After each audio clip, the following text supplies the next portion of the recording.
ಈಗ ಎಲ್ಲ KCT ವಿದ್ಯಾರ್ಥಿಗಳು ಡಾಕ್ಯುಮೆಂಟ್ ವೆರಿಫಿಕೇಷನ್ ಸ್ಲಿಪ್ಪನ್ನೆಲ್ಲ ಡೌನ್ಲೋಡ್ ಮಾಡ್ಕೊಂಡಿದ್ರ ನೆಕ್ಸ್ಟ್ ಪ್ರೋಸೆಸ್ ಆಪ್ಷನ್ ಯಾವಾಗ ಸ್ಟಾರ್ಟ್ ಆಗುತ್ತಾ? ತುಂಬ ವಿದ್ಯಾರ್ಥಿಗಳು ಪ್ರಶ್ನೆಗಳನ್ನು ಕೇಳ್ತಿದ್ರೆ ಯಾವಾಗ ಆಪ್ಷನ್ ಸ್ಟಾರ್ಟ್ ಆಗ್ಬೋದು ಅಂತ ಹೇಳಿ. ಇದಕ್ಕೆ ಸಂಬಂಧಪಟ್ಟಂಥ ಒಂದು ಅಪ್ಡೇಟ್ ಆದರೆ ಬಂದಿದೆ, ಬನ್ನಿ ಅದರ ಬಗ್ಗೆ ನಾವು ಈ ವಿಡಿಯೋದಲ್ಲಿ ಇನ್ಫಾರ್ಮೇಷನನ್ನು ತಿಳ್ಕೊತಾ ಹೋಗೋಣ. ವಿಡಿಯೋವನ್ನು ಸ್ಟಾರ್ಟ್ ಮಾಡ್ತೀನಿ. ಅದಕ್ಕಿಂತ ಮೊದಲು ನೀವಿನ್ನೂ ನಮ್ಮ ಚಾನೆಲ್ಗೆ ಸಬ್ಸ್ಕ್ರೈಬ್ ಮಾಡದೇ ಇದ್ರೆ ಈ ಕೂಡಲೇ ಚಾನೆಲ್ಗೆ ಸಬ್ಸ್ಕ್ರೈಬ್ ಮಾಡ್ಕೊಳ್ಳಿ ಮತ್ತು ಲೈಕ್ ಮಾಡಿ. ಈಗ ನಾವು ಮಾಹಿತಿಯನ್ನು ತಿಳ್ಕೊತಾ ಹೋಗೋಣ. ಇವತ್ತು ಈಗ ಬಂದಿರತಕ್ಕಂತಹ ಇನ್ಫಾರ್ಮೇಷನ್ ಪ್ರಕಾರ KCT ವಿದ್ಯಾರ್ಥಿಗಳಿಗೆ ಆಪ್ಷನ್ ಯಾವಾಗ ಪ್ರಾರಂಭ ಆಗುತ್ತೆ, ಇದಕ್ಕೆ ಸಂಬಂಧಪಟ್ಟಂಥ ಇನ್ಫಾರ್ಮೇಷನನ್ನು ತಿಳಿಸಿರ್ತಕ್ಕಂಥದ್ದು.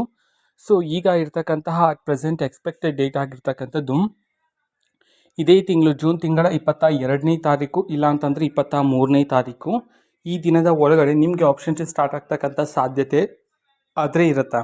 ಓಕೆನಾ? ಸೊ ಇದು ಅಟ್ ಪ್ರೆಸೆಂಟ್ ಆಪ್ಷನ್ಸ್ಗೆ ಸಂಬಂಧಪಟ್ಟಂತಹ ಇರ್ತಕ್ಕಂತಹ ಇನ್ಫಾರ್ಮೇಷನ್ ಆಗಿರುತ್ತೆ.